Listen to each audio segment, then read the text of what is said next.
Então, pessoal do Japonês 1, nós vamos agora revisar as frases exemplo que tem na apostila, para, a partir dessas frases exemplo, dar uma olhadinha na gramática da lição 1, pensando já dentro das frases como é que a gramática funciona. O primeiro exemplo que a gente tem é eu sou Luciana Silva, em japonês, watashi wa Luciana Shiruba desu. Luciana Shiruba, então é a maneira como se pronuncia Luciana Silva em japonês. Essa frase, ela tem sujeito, watashi, aí depois predicado, Luciana Shiruba desu, e no fim o verbo ser desu. O desu é o verbo ser na afirmativa não passado, que a gente chama. Ela é não passado porque ela inclui tanto o presente quanto o futuro. Aqui nesse caso a gente traduz no presente, né? Porque está falando de quem ela é, né? Eu sou Luciana Silva.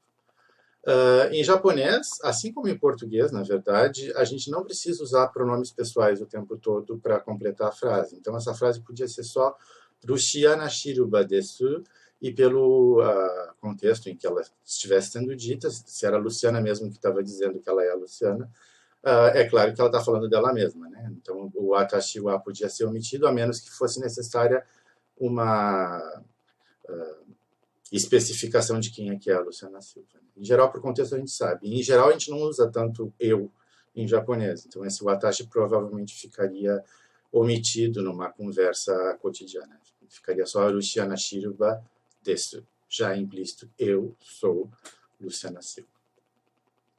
Aí a segunda frase usa o mesmo verbo ser na afirmativa, desu, para dizer a nacionalidade da Luciana, né? Eu sou brasileira, watashi wa Burajilujin desu. Mesma coisa que no exemplo anterior, não precisa do watashi. Se eu quiser eu dizer eu sou brasileiro, watashi wa Burajilujin desu. Ou meramente Burajilujin desu. Pelo contexto vai dar para saber que eu estou falando de mim mesmo.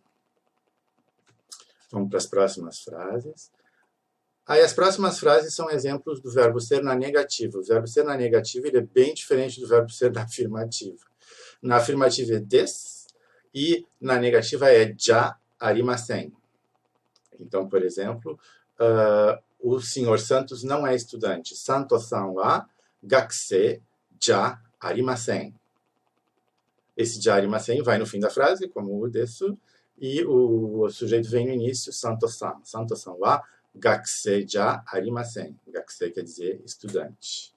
Esse wa que apareceu desde a frase 1 até agora, esse wa vem depois do sujeito, né? Watashi wa Luciana Shiruba desu. Santo-san wa gakusei já arimasen. Ele está marcando o sujeito. Na verdade, não é sempre o sujeito que ele marca. A gente vai ver casos em que ele marca outras coisas. Então, acho melhor, em vez de pensar que ele marca o sujeito da frase, melhor pensar que ele marca o tópico da frase, o tema da frase, a coisa mais importante da frase.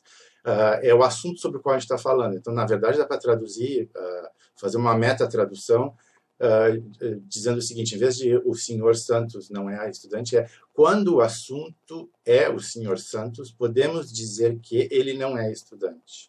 Seria mais ou menos essa ideia por trás do wa. O wa é uma partícula, significa que é uma palavra pequena, de uma ou duas sílabas, que vem depois de uma outra palavra para sinalizar qual é a função daquela palavra. Então, Santo-san seria o senhor Santos, né? E aí o wa vem depois para dizer, olha, esse é o tópico da frase. Está sinalizando que é o tópico da frase. E aí tem outro exemplo com nacionalidade. Nihonjin quer dizer japonês. Watashi wa Nihonjin já arimasen. Eu não sou japonês. Verbo ser na negativa, sujeito watashi wa Nihonjin, japonês. De nacionalidade japonesa, né?